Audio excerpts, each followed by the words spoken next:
يا الله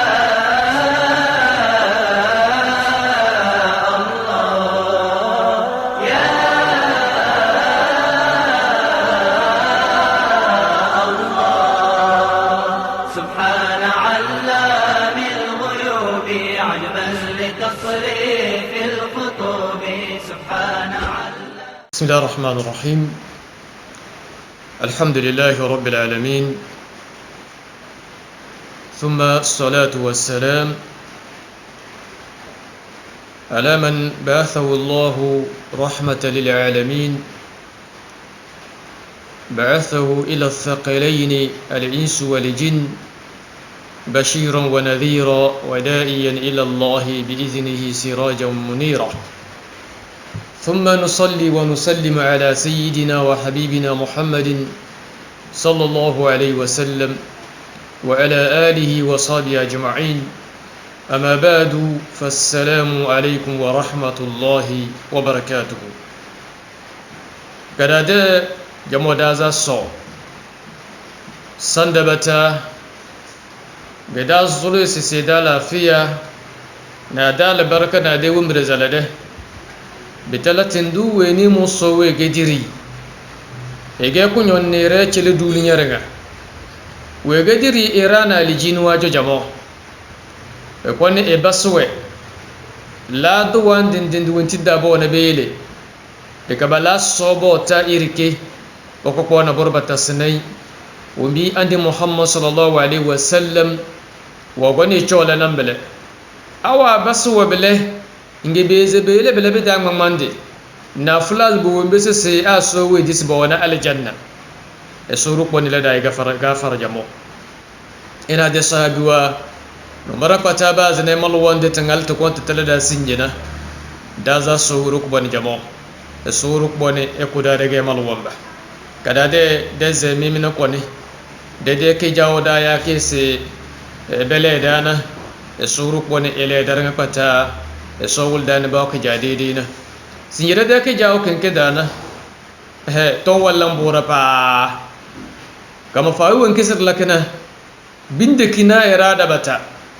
ne bare maje se ya afa bacha se warasbe de kidim ya afa bacha se warasbe de girmo won ki banja ki su babena ki su bona kana ya afa bacha se warasi badayira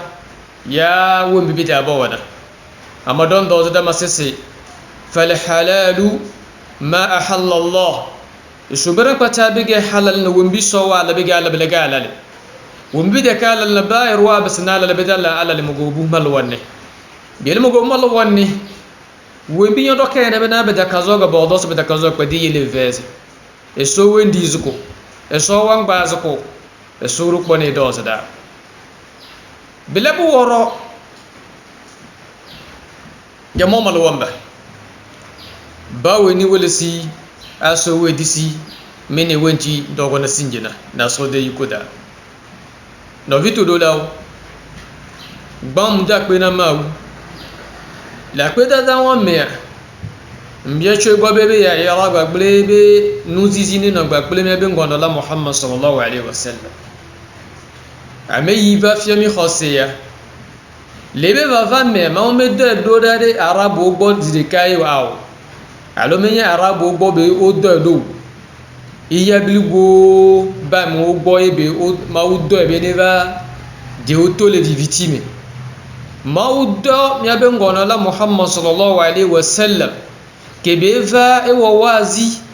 e gbo ma unya na aljinu eye be gba gbo ma wu be nyana me ke o agbeto enyebe eme ame mi ona be demo wa alijinu ewo wazina o eye we wo wazina agbeto chan ele de gomebe ale gomebe ame yi won ke mi le yo be muhammad sallallahu alaihi wasallama mo me do ede agbeto de gboyo enye yayira na yiya me bilibo ma obi ya yara ni no gba pele ame yo pele nti ke ngbo hot ya ba tumia ma oni ho de fafape ma oni no paradiso mia chan ke gbega popo me mi le wo subo maone na mia be subo anyu eye mawo akpo mia be nuzizi eye mia gba pele mia be ngono la Muhammad sallallahu alaihi wasallam mia no paradiso ko yo na pirdosa mawo ne hobi emegbe mia ba nyino no ke mi no na emi biyo de biyo e be bele da be mission egbe nya mi jagbola enya la sen wide e ya me do la bususu be malam bacha le jagbele donao alo nko ke wolle da sia e jagbelo be nko wo ma gbolo be enu yenye nyatepia mawgo becho enu yenye aje dada satana be doyon enya mi jagbolo e kenye nyatepele mia nebela na gbe to be endudu agbele ne tasi do be ma we na ndudu nebe dole jagbele ne tasi ma we jana enana no ke ma we na do enu emi le pleo ma woni je mianu emegbe ejebe ameseme ne do tomi eye bela se enya imi so be gbe de ma obi nko me ameseme la po ba lele me ma woni je mianu mogo bi malu wamba dada za de ben sese era o ballant manare binji ni malu wande bingo de malu wande de katima an adale era womba bandele isona adale era womba banni wazuna bal bujonyazi alfawa fetete da bujonyazi badal wazu bujonyazi erata ni wazu jawab labi da yasu daga sir sodo de keze da madini wombi bidara wana jamu hadisu wa goni Jabir bin Abdullah radiyallahu anhuma وبدا الله بارس كان رسول الله صلى الله عليه وسلم يعلمنا الاستخارة كما يعلمنا سورة من القرآن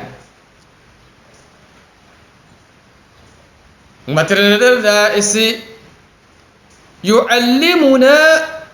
الاستخارة في الأمور كلها كالسورة من القرآن أو كما قال صلى الله عليه وسلم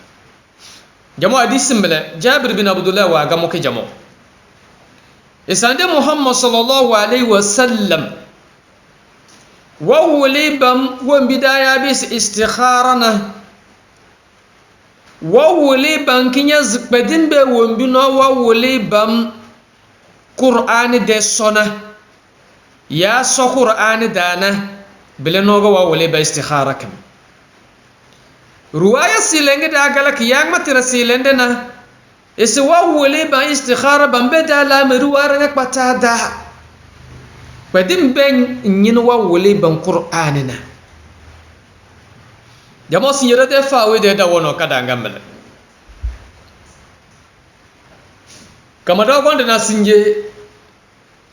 استخارة كنا دبتا واني كداني دبتا تانيتا عند محمد صلى الله عليه وسلم جموم الوانبا وغنك إچلي دي الأمة إصاد فوردا نبلانيني نمالوان باويني بادا لا مرباون كدا غسيسو إكوبو توبودو جو إكوبو لزودا إكوبو چوچه دا ikobo lele waranga kpata so we gizinena wongbo solonde tenando elana so shawara e so weli wombi bege ale khairi wombi wanja de se labna abi mo so e so weli juta wenki ku ala meri wenki zole se lakna de ka kpadi se yele jamo istikhara mala jamo bi lo bana fa we kenna استخارة كنا داعم ما تكدونا جمو ما تسلون تيجي بيجي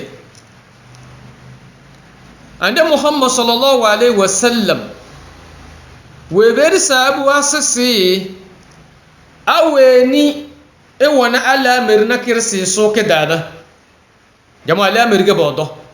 nyono bukata na kire ko doke ne yasin zo ke da isbadilla al wala nyaz nyesin ze sobele wudu'uka lisalah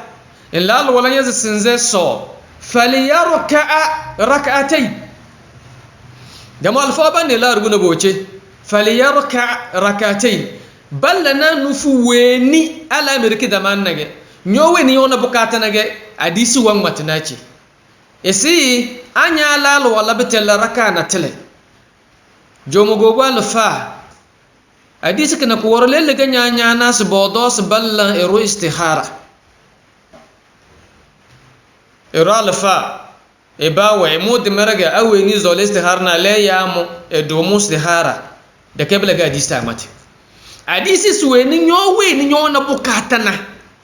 فليركع ركعتين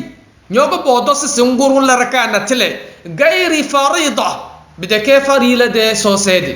نافلة لزي ركعنا تلي ننزلو سلون دي وانتباياتي استخارنا مغوغو الفا بيلين غنيو نيابس نيان لنكورا استخارة دكي بلغا حديثو ودو حديثو ودوس باوي نيجي وانا بكاتا إلي استخارة بلغا حديثو ودو بدي لردنغا بسي ندولي ومبي hadisi kinke da dalilu a wenti to wole se se rutu tinga wallan ko dana e suru ko ni ne de ko nyamale no vitu do law e nya gban to e mi ja to jiya e nye e mi emi yona be istikhara le mi be khasimi mi be khasimi ça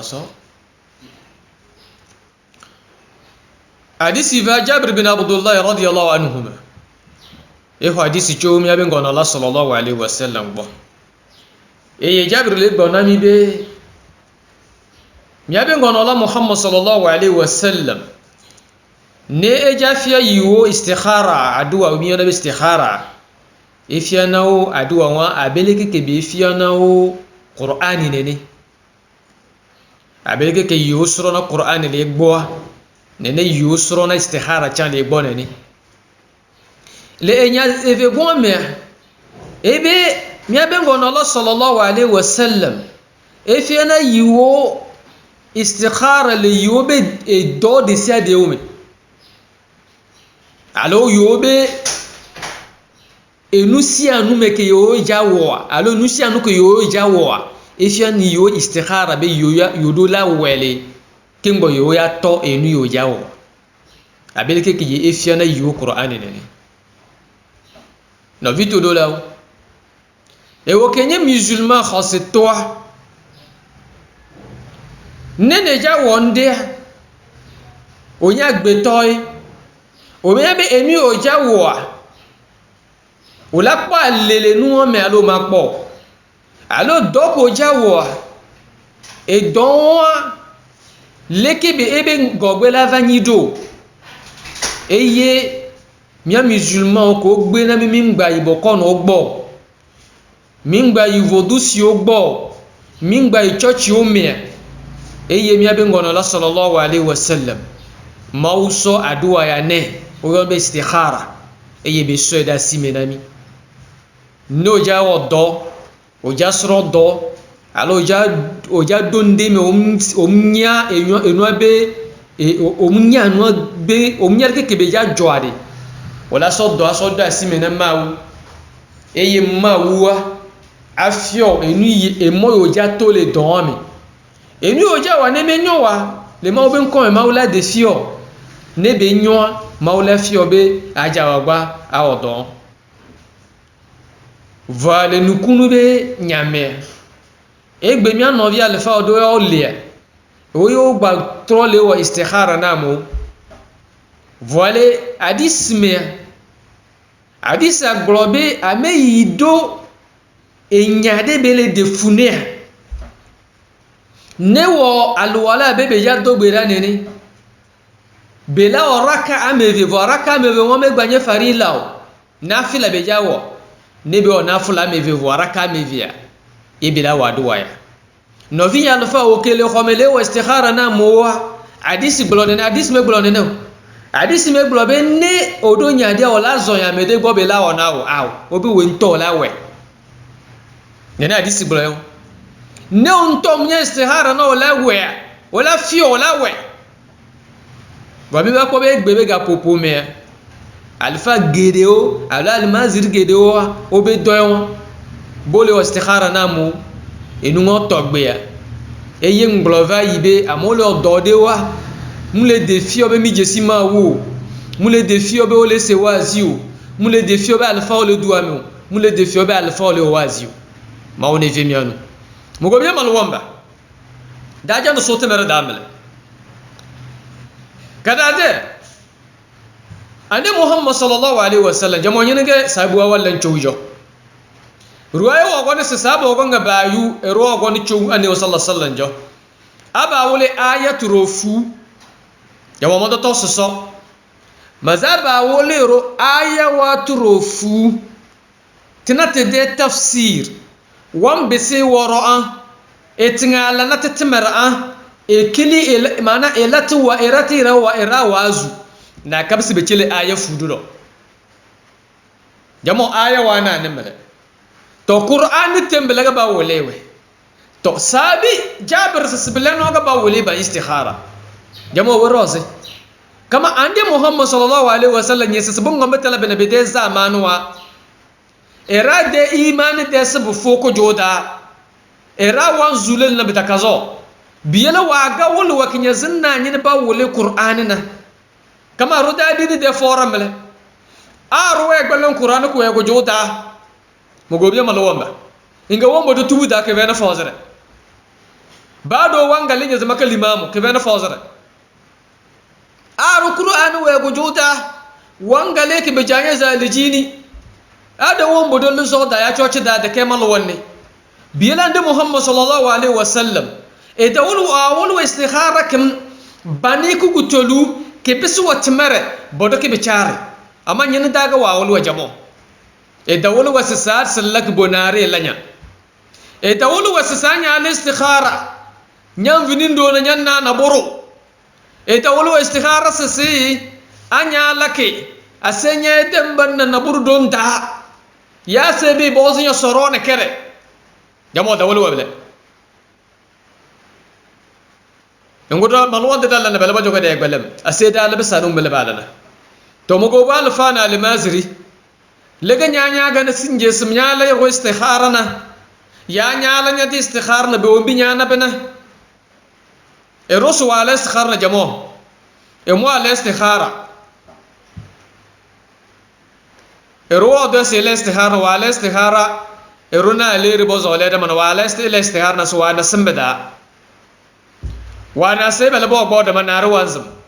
o alfa nyala ko karfa wana sim to nyana sin na bako ko da man milayo jamo tindu wa wala istikhara na da wala tanayo ai da wala si arwa la istikhara sai wana na burudunta alfa we berase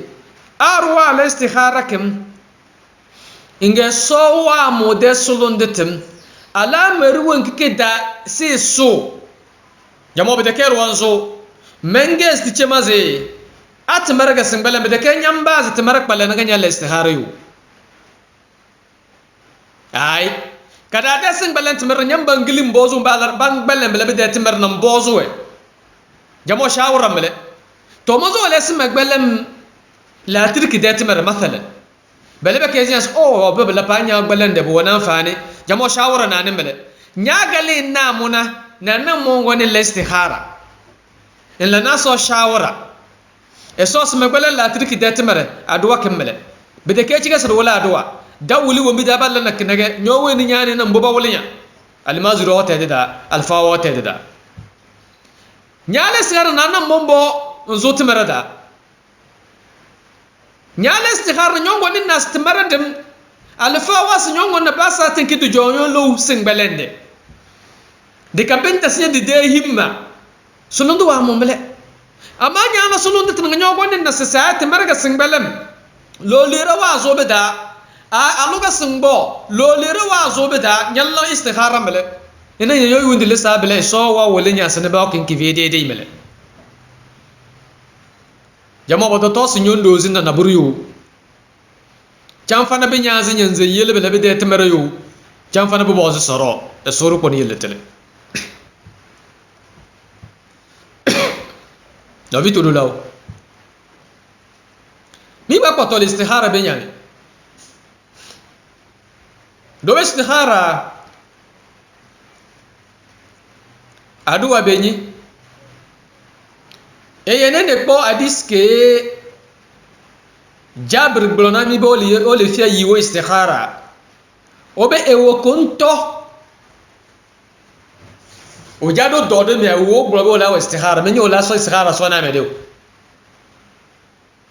ba me no istikhara nawo aw obe ola wa lo la bo jado gbe dani ni ola waraka ame be menye na fulo ja menye farila munya safaro jado munye asubao aw nye fofo be gbodo dayo munye trometo na fula ola waraka me no waraka me ke ngola aduwa ya istikhara ba aduwa ewe o golobo la aduwa munya me de la we na o do be gbe ami ba ko be amedo le o istikhara namo no bi le ko ja gbola le istikhara ngome no le se araba leke ke istihara wa vale ko jabba lebe istihara ba duwa ma otoji ba allahumma inni astakhiruka inni astakhiruka be mawu muleji conseil le bo fifi okele jawa na mi ade ame ko o jawa na ame ko leke o jablo munye enyame towe o amede so nyama no bo la istihara ne fifi leke o jablo allahumma inni astakhiruka amunye enyamenye tore amede toy eyemi le globe ameke tonye nya eye le jabia conseil de mahugbo yela istikhara menye amede la wone ne muje istikhara wala fi ela we istikhara be wo me no vinyi mia be ngono la muhammad sallallahu alaihi wasallam me glona sahaba obere ne mi ho istikhara mi aponde la lomeo alo ne mi istikhara ejebe miawo saraka de aw me gbona ne ne istikhara no vi aduwa benyi ne e don de jakpla électricité mi aso par exemple o jakpla électricité bon o la chale comme ola bi ame yo odon va yi ola bi o sebe mujibe mi jakpla électricité leke e don le do ola blo o e do anyu no ple la anyu gbawo no jo le funu ke ngola ba istikhara ola bi ma obe mawo njakpla doya wa nyu nyanti do ne e donye e donye e la nyona moi nane matekpla doya o le makpa lelemi ne munye nunyo afiam e dobu istihara be gomeo fifi o so na medebe ne we na leke be jagbolo no bi mbele ke be jagbolo nyon ogbo jade alumuso jade ewe ntola wo be istihara kimbo no la istihara ne nyon o jade ola chale komi ola bi ame o jesi nyonu via be leke nyonu via be den le do ne muso jade ola bi amo be leke muso via be den le do no blono be alhamdulillah ame be den nyon ke mo la ba istihara ola bi ma o be ma o blono me muso be den nyon va o ma o nya nu enya nyime nya ne muso ele ne be nye tonya ela nyon na mle yebe khosemi nyoku mi ano fafade mi ave kwa paradis le ma ogbo ma une ne nane be la jemi be la vaimi nyobe istikhara mo va o so na me de bene wena o ma se goma o bo so istikhara de so na me de bene we ami akonyo nu vibe be la de yeso istikhara na alfa de bene wene ka alfa ra istikhara e troba gbona mi abe kem istihara lu kem pola lo menyo be nu ko po be mpo be ne ni de mi anu amede laku o kema amede laku de wa me amede la no nya amede ma chi anyi gbaji ode amede do laku ko e be munyo obe soro de amunyo mi pote peke amoso istihara ve dua no vi wala wa istihara ndome nebi blobe istihara no we odo la ponde la lome na gbeto we le ndome de nu ke be la po do be domo omula na nyi o mula lome o fi nu ke be la po munye nene o mi aba alfa gbo bi no we istihara de enu yela defi obe edo yo jawo ma ube alole don jia ela va me bo la po be edo be loloa ela no subo le jime na no nyon no jade ya nyon abe lolo ela no subo le jime na ne muso jade ya nyon muso abe lolo ano do asi ano subo le ejime na vado va po be on va chondele mena nyon muso alo nyon no alo doa wala ebe adoa ko wa ejibo la doli do alo la doli nyon nene gado men tocha esro nyon ko jade ela va ho men to ela na ho men no wala gba no potole wa no istihara be ma mune ma wone jira nyon na do no enu yemi le ji wo amede pe ma wo istihara nanu whatsapp o je gba subo apa be malam jibe no istihara nam o mo na istihara nanu o nto lawe yo la fi ole ko wone ro nto lawe amedo chale hoga benen jaw istihara nawa wala tuleke ke ngoma wena enu ken wari menyi islam be doyon mawne fimian mogobi mal womba era wala ko karpa balla ra istihara mashallah bala balla ra istihara subhanallah baba de maremle ali ba mulide mozo ala simale istihara mamunyo do ya mozo le bala men istihara skona do jamo chenu do da ya do na ida tubudu be dede ge yo ferese ajiya somo alaji somo istihara an bawenu wallan ko ken wali bola ala wala ken yona lada in kamulide in kalai jamo dane ka zomle wotitu wonna namle e soru kon yelde tele biyele weni zo lese kwelenkena wanna limazri ya lafa de faranda da ba wuli wombi ba ya istikharana malwan tomo na wasake anyage malwan ga nyasake ya da saro wondo kama bawo da ga sunzo inga nyasi bide to vonum so ga nyala na shawara erotal la na so shawara fa sai wo yu istikhara e beze lake e soru kone e wala da kazambe jamoda da fa wese lenge kida bele dogobiya aljinwa de tom ma yawo dogobiya na belara mamaci dogobiya le tawage yawe bege so da le taga yanzu dodo e so wa lawa wombina bina bindina wombi so wa la dorana e so wa la na do tedi ya bodo inge so wa la na ban nimini biyele bigo yo zida jande be adan na iblisu e so zadana iblisu sifuzi na wadoga sky malla na malla sojele mejele weni bala ne tedina de kamoga bala na nimini dalilin melese nimini ga bala na lijinwa e so la na do tedi ya wala na da bodo e suru ko ni yeletele jamodo go biya lijinwa bam boy bege madamam badam alwambawe inga bada kafiru wawe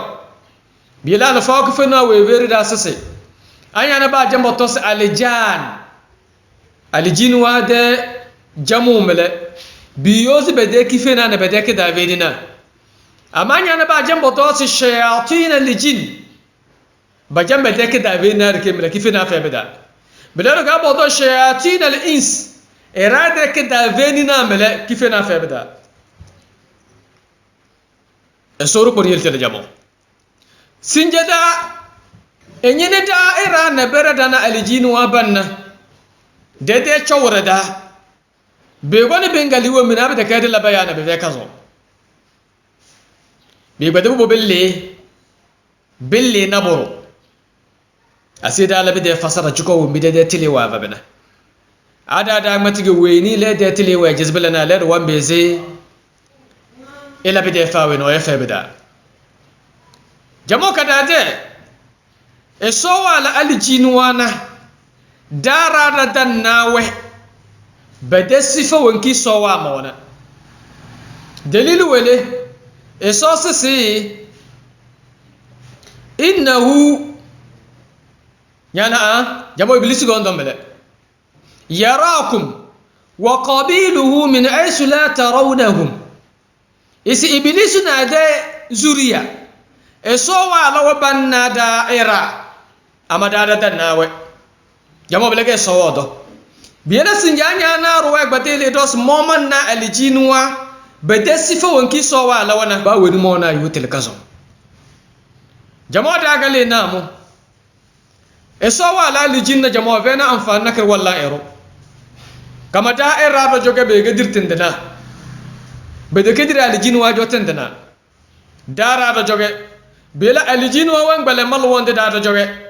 aljin wa wan bale so zere da do joge dara do jo bela aljin fena amfana kar se laro biele sinjeda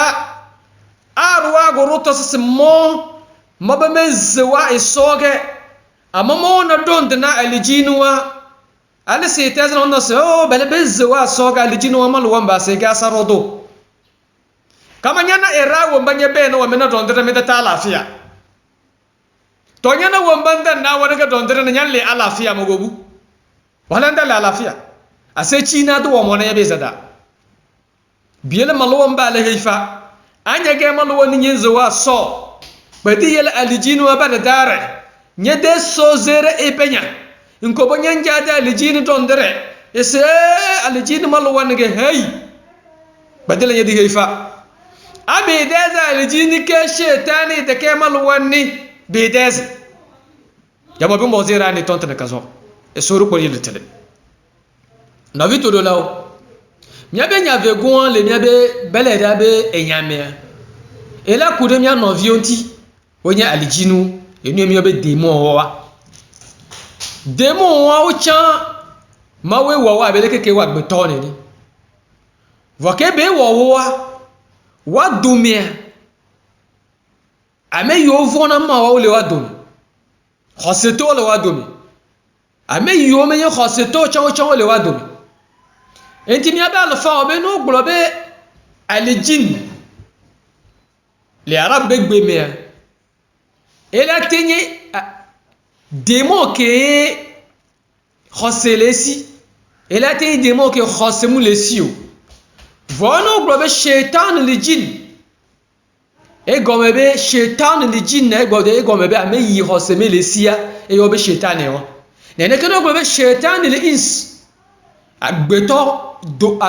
do me shaitan wo o chonle mina le jinnati wa nasi wo efo enya bi jagbolo ejebe aljinu kemi yo fifia Qur'an blona mi be o pona mi va mi pona o ke ma wo mi ma te po aljinu o mi ma te po démon o be la bele ke ma o tuo ne mi ma te po o abele keke ma wo wa me mate po o ne agbeto gbebe yipona aljini abele keke ma wo ya ajeda la benyi mbe ajeda la benyi ale ntocha shetani benyi ale ntocha aljini benyi agbeto mate po aljini abele keke ma wo o mile se gome o nene ka agbeto mate gbebe yeku alijino dona alijino be gbe o ne agbeto ko alijino le do alijino be gbe a e tozu alijino e trozu shetani ngba nye khoseto amodo la nye nyi dobe e wo kenye islam to khoseto o mate cha ha gba pele alijino alo ame o mi yo be démon wo tenye khose o to tocha o mate cha hakuo do o ba gbe amenyo mele si ba gbe to ba gbe agbe to kenye onyi holo ode le ko ku mi adomeva zudo holo nya agbe to mi ona jire mi msena gomena mi anono vo mi pona mi anono mi jesi mi anono vo mi nyina bi o agba o ve je holo gba pe la me yo me pone o leke mi abe holo la nyedo islam gbe amedem baba globe khoseke la signe fifi anyeku alijino ke onye khoseto ye michana ha do ngba nye khoseto ala amede la globe fifi ya enu ye munye fifi ya nyeku alijino ke onye khoseto mi le cha ha be o trozu ke vodu o trozu shetan wonto no vi one mi le seigneur e gomebe agbeto khoseto alo agbeto khoseto l'islam me do acha ha gba pele alijinu o do o npona o yo le po o ma te cha ha gba pele ayaw do bo npona ayaw ma o de vimianu mo go bi maluwamba e so we be da Qur'an da se la uqsimu bima tubsiruna wa ma la tubsirun eso muso wuro ko bon kokoro ko mezini e wondu na wombi daira dan nabina wombi da dan nabina jama alijinwa ke wombi da dan nabina ge dalilin bilas eso wala alita wa nata dan nata da nata ga alijinwa jama balban nada amma alijinwa bezi elide alita wonki so wala na kida e besinadi alita na kere bebe zebla nyoron nay begadi da sisa alfa ko bonnare jama wala tafsiri racho inga fona karwa goni kulus ko no ko jo era zada ko wulis tafsiri modos fo wulis tafsiri na rawa mum jama ko joble inga alfa wo do so bodo fo kanga bodoke alfa wo goni nouveau da fene na ga wana fo kan donda fo wo ngala de ko wi kangala na alfa se biyase inga mo alijini ma ga bas fo mo goni man ne tafsiri inga nyele bodoma samane so de to nyele bodoma subhanallah alfa wa zulka gafar donda jamo dalili melasa alijini wan bisu wan bi zolebina alijini mu wan bis kembirega ya awan bis foga ya awan bis na burga nyoru nyana bela bide kpinde mazanya na bela bide kpinde nyana alijini mala mabde kede wan bi so walai alitana jamo dane mele e soni de kunyamene jamo so temerada su do suna jamo bane da kazo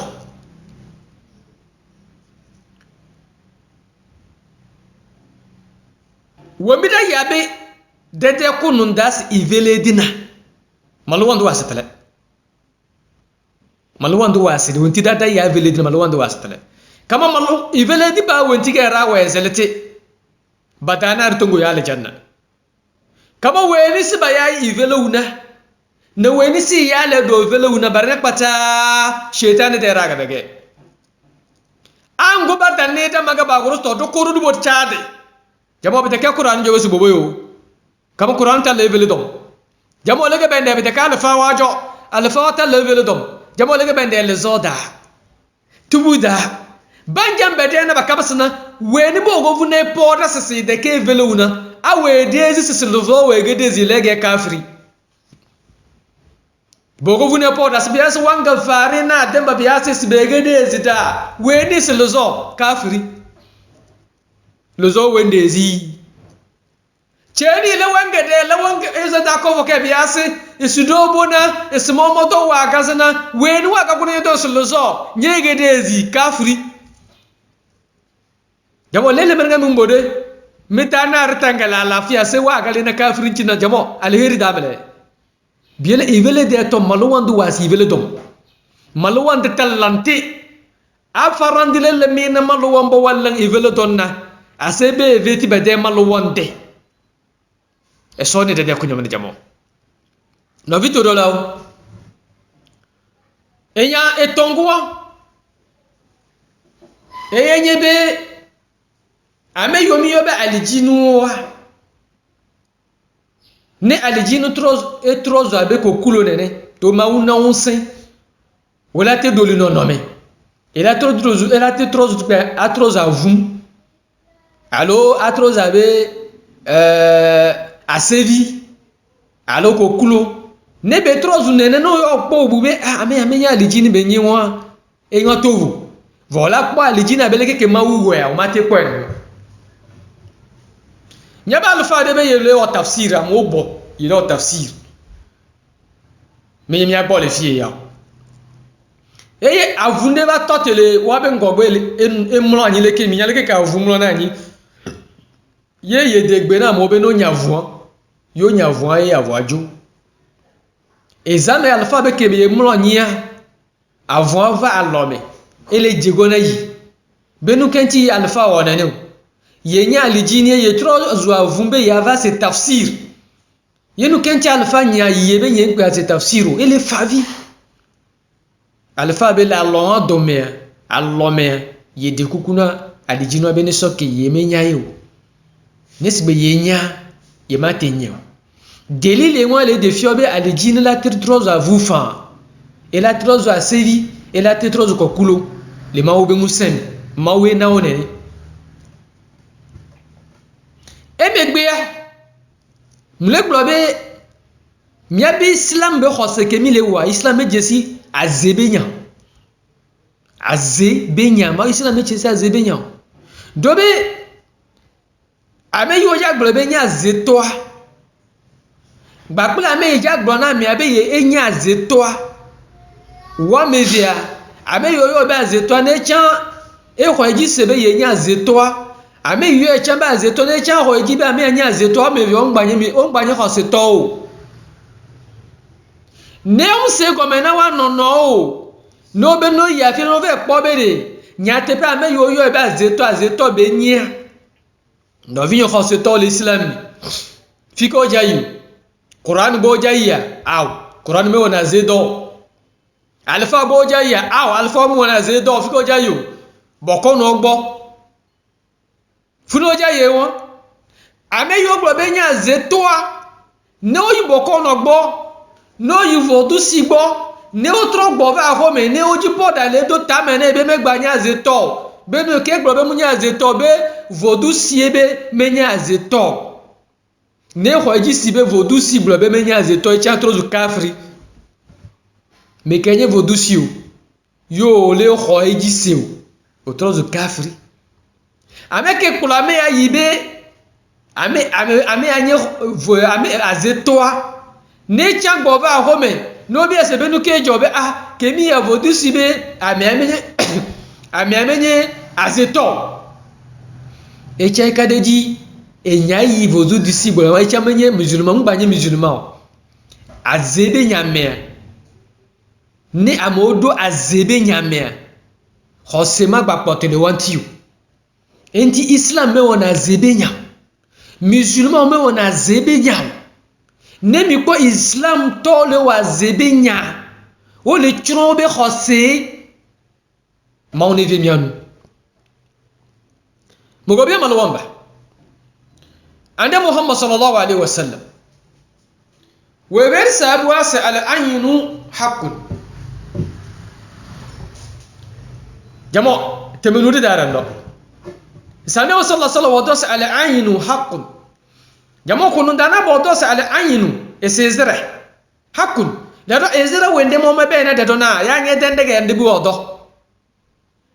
bire ne bere wo go anyi kina siveledi ingadas ai bideke veledi wenti da lantiche esmanu wo go mani de kezinga ale be chenje ga wege bike billahi alaikum esota la ta aleta na kire kinyile le krawde ke zinga wana sa eso wele zida esoberande Muhammad sallallahu alaihi wasallam yasalunaka anir ruh esunyande Muhammad sallallahu alaihi wasallam ngo biya sabu ngombo mbozia silele ke kezenga so wa ba musiru de kezenga esbon mbozia bele yasalunaka anir ruh esabu fi mbozia fi qul ruh min amri rabbi wama utitu min al-ilmi illa qalila esabu mbozia tosi kezenga de ton na maduru kenyina ke de tom jamo ivelo nyile le bazi kezenga na wase biela de maluwa mbo gomba na velo dom esmanu wo go mani de kezenga wo bona lo buwada wo bona do kachala da wo bona biche to maluwa mba de te mamele jamo shaytan de te mamele era mona bani sode ne dare la do ne ker fay era wa gusi vele dom fasela do kankoyo ay boze raban ene kazo la do ne ker fay era wa gusi vele dom esbolo cheni subhanallah bo mona rusu bolo yi an erumalu wanina de grima bakaja fo boto de kadazima bambere rose sikifena so ata ko gonar cheru ani milo ina mele to biela tige shetane de temage tige bo botige era wa ja se suage bendina era biela kezezi de to mugo biya malwamba e sore kenyina lelleru de kezinga wada jamaa da kebele weni mo me ya yivelu e sinyile le chende kezinga wada lelle ga denga waga wogon malakal mautu wogon wongo de kalewa jamaa bi halma machi to ele tele amida si bem de temba ba mi ya we velo wa bala bata nguli de na yo wase ka de rase jamo ranyi ni ga dulinya da banja de se bala basar ka bawe bala mi de velo wa bambe vey jamo bawe biyele yele di to da wono kam adage mal wamba bu kom bu so al abalu wal lizi de lu veledi al wal lizi subhanallah bu lizi go veledi jamo de tilatu wa mal wamba lota asebi worosida de chowre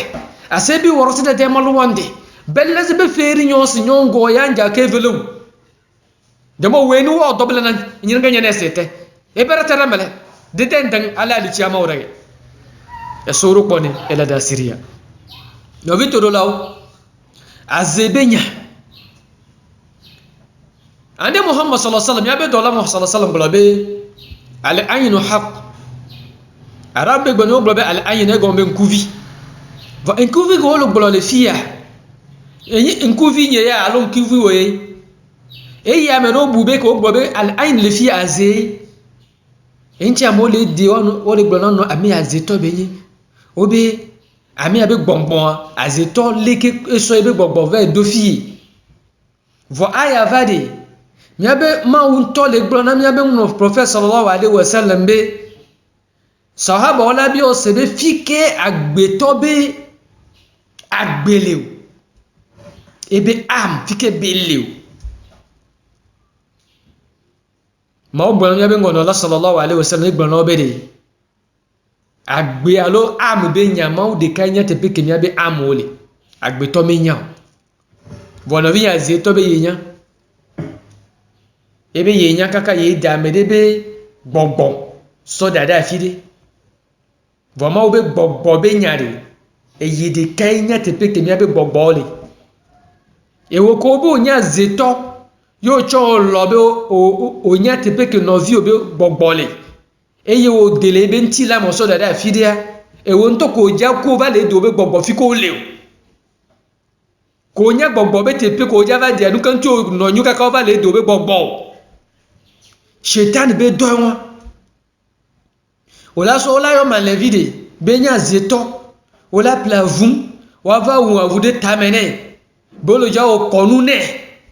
ola o konu ma voa ireti me tongo do be gba me gba wu amede la fide Shaitan be do be yin mi bia mo si edude sia de me ke amole o azebe doa eduwa me yingogbo edungo ba mo we ngogbo azebe dori satana be do benyi oyo to enya etonye be nya zeto matasiwa ogbona srobe nyanzito ela tasiwa ma bonu ode ebi pome ma bonu ode satana be do benyi mawni vimianu mogobi malwamba amagri kabsi wonga ande muhammad sallallahu alaihi wasallam wala nanufu al ainici jamo kala gada yasaka naw kala kige so valage e so wala daza ana dana dale dama nebere dena wagal de dena na do kala ba ya kinaw jamo ngo kinaw nak la kide ke veledi abide ke veledi bilena do gobi rukiya dina wangale do na anyo nyangale ko dondo ingero aga baro godose momade na de tom amamede ke velo mege kinaw do ge chandan do zbune yege woto kinaw do tazoro aro ke kinaw bideke do nurunga janab ke bige ko no kinaw e so wejil na burkle ba ya kinaw kele ke da zoro jamo dane mele biga ba jabu na rukiya du joba jabangale ge se moge mo mane ge mege velo ge shaytanen bele kele ke da liru ki kaki ge shaytane ge weni wa jang mati belana bijang bige shaytane ge yele tele manga mati ivele dom a malwan de tan levele dom cham fa rukiya jamo dane ka zo mele le la nak na ukim jamo isowa lakina wa doke weni mu wana kinauna wa dinik wa zabiya rozi ya wa doke nuzu rozi ge buroz ga bele de kinaw do mo awana naburu erode naburu awe bendo bele de kpinde dindin mitir la saro jamo kinaw mele ngo kala ki de lilu wa qur'an da ibele de ton da mati kala ki vene de lilu qur'an da bele ke vay delilu fay shaytan da tibarak lakige amma kinaw de tonna kala ki de lilu wa qur'an da jamo ki lande muhammad sallallahu alaihi wasallam de sate 90 03 12 71 oyo super tonique be akoto wala sebenko e wona to amamu sabuwa bale bazinge do jamo nga baro ko do wali stoko yesi so wala danda to ne wagale dama wali stoko na e to mu chaka zo mashallah ya tabe benga bi loko zo na bayado albarka ga badado albarka inga badana ru wana kinaw inga ruwaye wogona sis ai weben belena e dado albarka na shaytan wazo e de matre wende wa matre na inga be zalice ni buyo ade weni bana le de tonu de de belena e logulu sala hey rocha wanzam nga bogo mo kono tinda ni sallallahu alaihi wasallam jo bogo ne naga de muhammad sallallahu alaihi wasallam won bozi sabu aban su weni ga munduna mana weni wa matina na tere inge su dogo bu ce ni ge nga do sallallahu alaihi wasallam singberan ya labele nyana e rozo na burbi le ko zo na ya duga se soda al baraka bede nya du shaytan fere mele ada muhammad sallallahu alaihi wasallam wele e ruce ni ela alwala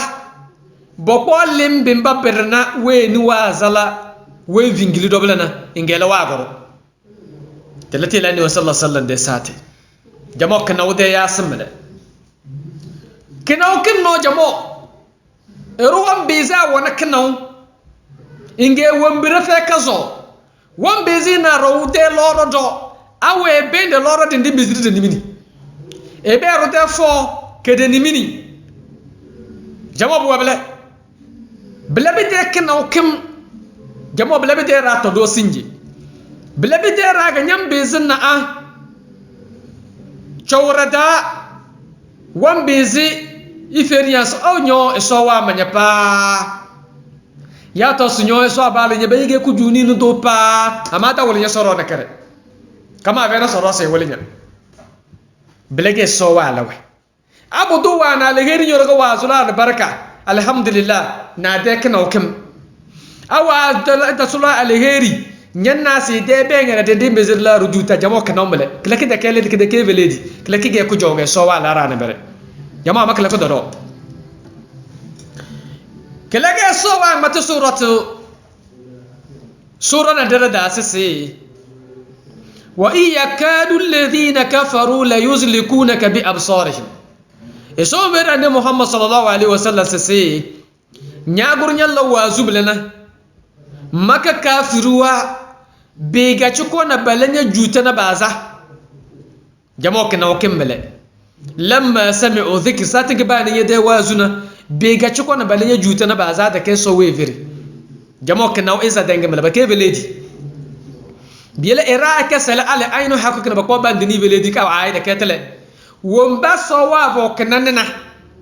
jamo dan ne mele aba ganin ade kana ne tintina aba zula albaraka alhamdulillah to aba laba da zula albaraka bele bide sati kinga nas bede kana ne tintin la jutan na da gesna jamo bide ke veledi ngora wanne kunum boy batles ken nawna kindina veledi jamo veledi na shaytan da timarage a shaytan da timarage shaytan wa irana shaytan wa aljin wa bele da timarame malwando wasatalan e soru ko ne de ko nyamane ndavitu do law nemitroba azebe nya be gbogbolo nya pobe al ayn haqqu kemiyabe ngono la sallallahu alaihi wasallam golo le fiya munye azebe nya be le gbolo nu kebe le gbolo oko agbeto dome kema wo mia e wa medo be nkuvia tovo na medo to les français même gbolo be les voyants no gbe voyant ame yima wu wenyi voyant ele amon on gba subo la nyigba jiu ame yo yina alijino bo demo bo ola bo ola jinde de don kume be no kebe be mle po nuye a we won shetan to yon alijino to yon az bana shayatin we won azebe mo won vo ame yo ji o gba pele o po na nu mi ono be voyant allo mi allo nene mi yono yo o ya otovu ma obenu nanai ame won obe nkuvie tovu na nkuvu mi abe nkuvi o ke mi chokpo na nu gba lo leke ame won ne opo ndele ntiwo no gbobe ma one yera wa alhamdulillah vane po ndele ntiwo be ni enu nyu ne me gbolo ne ne ayela te nkuvi ke le gbo la te churo nu wale ntiwo enu e jole mi abe ngono la sallallahu alaihi wasallam ben kumi sahaba ononi eye wa dometo de ka ke ma we ba gbaze la me ba gbaze nyapo ke no vi opo ne obe agbeto ba gbaze won eye wa dometo de ka gbolo nyade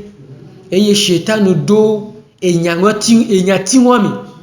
eye ame yiye opo ebe nti la won nyoa ejani yele ekupe yin ko pla mi ava do mi abe ngono la sallallahu alaihi wasallam gba mi abe ngono sallallahu alaihi wasallam no ke le jo mi adome de gbolo nyade bi mi ano vi ya wo gbolo nyade ke kwa mi abe agbaze ya gbolo nyade obi ese bi nya ko gbolo bi gbolo le ke bi nu kencho gbolo ne no ko gba mi abe agbaze nyo la gbolo bi ma wo ne yira o evo ende pe ma jode nchi o mi abe prophet sallallahu alaihi wasallam bi ame gbona mi ame won be de ne walwala kebe walwala so e ba walwala be sia so kore ame le coupe nia o considenti eye be fon enu ye le defiobe ame do lia mauna obe nkuvia enu ye be le po amenye enu ye mi o mi le po vo ya menya azebe nyi menya azebe nyi le Qur'an mea mo gbona mi be ngono la sallallahu alaihi wasallam be de kebe lo wazina makabe koreshi oke ogbe o ma khoma wuji sewade gado mea oji be ola chuna igba pe lo be nkuvio munya zeyo nkuvio ko le ole gbo le fia ayin ni be nya ole gbo o be nkuvia ne be ponu la mentia no gbo be maune yira noa maula ola te churo no ba pe lo be nkuvi ete va be ame won togbe ne be po plehu ne be po ehun ne medo me bia ya yara de huantia nkuvi ala te churo ehun ela te po leke ela te po obagble ela nkuvi ala te churo obagble nene mawu owe won vano jesi mawu no nya islam towa no ben ku vi po no ne ne ola wadu ke ola dogbe la de no anti ola bia ya yara de no anti vo entimi gbe en wo me nya zeyo voi ame va ple na no la simi ola be ple enu yu boda si wa so de ku vi me be o le po no eno alijino be do won satana be do won eye na zebe nya ova enwa me le islam je sinya wa o mugobia malwamba matro wodo amado go de ba wenu ane kenao kala ku weso va la gabe gabe le tera todo bidake rubo e kamuchuro ke yakoda waza da bira pur biya sese kenao kala ga wando nana bela zabela senya du churo nan na shetan ga nya basbele aljini ga nya gebele malwando wasatele womba so wa lo ba jamba ga kenan da naka wabla boroge bele be de tonga da matibele e so wa la bele abala ba de leso abade kenan wana bazulu al barakage wombi bana bana bela al baraka abala ba da sulu al baraka nyan nas be de be ngere dem dillan bunde dun juta buroge malwando wa wala da su do malwamba adale azkar wa ba wala na dilati biyeli nyallena anya gatina kana uduge lawan na burnyoro ada sulu al baraka ga si be na nyazar ka da veni de e so wa fun wuli nyo kware won kisundo yadena jamo tele gadane bigaru bo kamuchiro esma kamuchiro mando ga na manna jamo ke da veni timle shetani de timeremle tele tengaluro ku ivele don da adblena malwan do wastele rukiya de na da bata nyanna esmana mana aljini na ga wongo nan zina matemare jamo me de faawi de ka gore yamle esman la rukiya mo ya aljini nar abo gon mako dondo aljini mo ge mal wonnege wongon kon mo wol ma aya wa wonti sima galana e wol ma fadin wa wonti sima la ka ko dondo wana dangang matese malu wonni deziru na aljini badal la araka badilli ida araka da be fe kaso asin joli be dalilin do jama'ru nar wa la bele alfa na riswa ya musasib alfa bilake mangale ko don aljinnar wongo no wanzina ma wawule ma aya wa alwa wule ma fadane tika wanzina ma tamaras badilli da arkada idedeji da alfa jama'na aljinni mu banma aljinni mu de don da go ba alfa rukiya duce no ko ne bisa sarabado abo ko ne ku don duge jange albede be bisa da raka ale ko ne doruna no fuwa elitedi jamo wombi isona de tundu be gizna rola hifa wa goni ya alfas o metalfa nye de ton to vonu biasi si to nya zingi na mabel magizi man mabel be wombi bida mazona biela nyege rukiya do an bi vena sinyo yu alijini nar an ele koni e cho wazi nanya timere ele wa wule kunya sibe musiba kana la rukiya takebele ya yuma alonare le wo goni nyangale ina ele be sinya mami wata jo abo ko ne ko dondo asenya mboli mbozi lesto bo ko ne ko dondo kaza no wembele jamo bi de ke rukiya mbele be bisala de timarambele shetan de timarga be bisbele jamo bi de ke rukiya mbele biyele rukiya de na bisna la kar batil timere wonde ballandana abo ko ne ko dondo awam be zing mate bozi sing balanya esu do wona nama biga wonti se ko no wang mate bele bo wona yele tele angu dang mate bozi dem bas nyin ga be ka bas nay anyam be zila wonti nalla biga wonti ne yele tele esu ru ko la dasije jamo no vitu do law e nyaim le bula miawunu ga pele nyano virukia to be nya ga popo la ko ba me do le rukia va wala sebe nebele ngile rukia be azetova donoaji ele berbunu ngola azebe nya vai islam je za azebe nya no le rukia na me deva donoaji bebe nya azetoa aji shaitan be doy tole nya wame islam je za azebe nya rukia me wona azebe do shaitan be doy won ne mi sonya won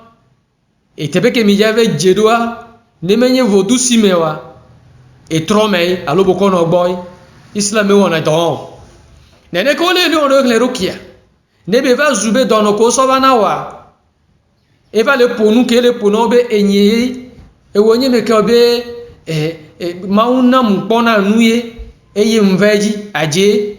ameyi maune ekpona nu ame vana agbetoji ke ngbo kakabela ponu rukia to ne nya nene e ve goyen won e tongun e gbe be ka po wala po rukia to de ogboa wala po be ame ento ebe ye cha ha gba pele alijini ngbo won bayi be alijini ele pedenti yele orukia haram shirki be do alijini me pena medenti be wona rukia enu ko mu le po ya akpedenti ola rukia aje gado me wala po be so do no ve devane dono aji alijinde lava eye be la no fiele ke aya o ke be la hele ala tike ke be la no wa e mo me gbanye rukia ode o mgba na nwa be rukia menye ne no wa na enwo shirki be do enwo nyo nya no video yo be alfa bi alfa sebe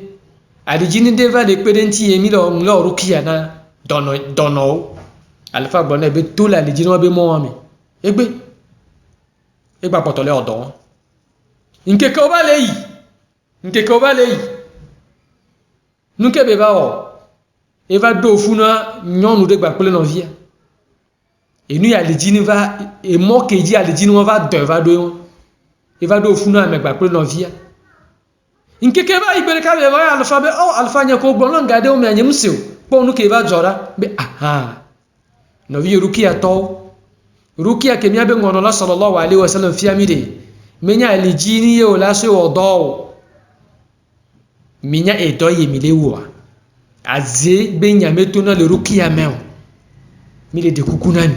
maune vie mianu biele mo gobi ya mafu mati mastemero wonde sima da sinjena bimbe zina bere maaje sima warse bede kidim ama so de tonge bokko wo mi biga le khair na beta mano du ya le khair wonti tang matana wonti to zo le ba woni yutel namle ivele don malon ba mi zo le de malon de la kazo e bayele de yele ivele don folo medi talanga wa yele tele la do kana kadazira wo gombe sena eras bendi tone na be le ban sabale banunge bayas tone jamo me ne tiche jamo be la beleche bele de ya so shetani de timage ngonyo malo wonde na nyasi wure nde sababu nyowe zuna anyo bo shetani de ne bawo nyede na belenge singeveri so biele kede na les asadna wa les kuvelwa abe gombe le sinje erwa gala rukiya les ivelo wa be so zodu yo rukiya da vele ton tal les rukiya da be bozo de besana la kar farande kem wonti dang mata chuko nambele e sodo ala baraka jamo wo mi dang masi di sebedana e sogru ko ne chemana me wo mi be gada tabe de matana a wurin da da lafa wo gozuru da talana ya da da kala ga do yubule be da telena danga base abe sige da nyozi deli abe gelel na da suri mu gobe malwamba la do na karfai ko bire na darfai balla ivelo don fase ko bire dende yo fase la do kan ko yo kama malwan to ko natileyo wa sallallahu ala nabiyyina muhammadin wa ala alihi wa sahbihi ajma'in wassalamu alaikum wa rahmatullahi wa barakatuh.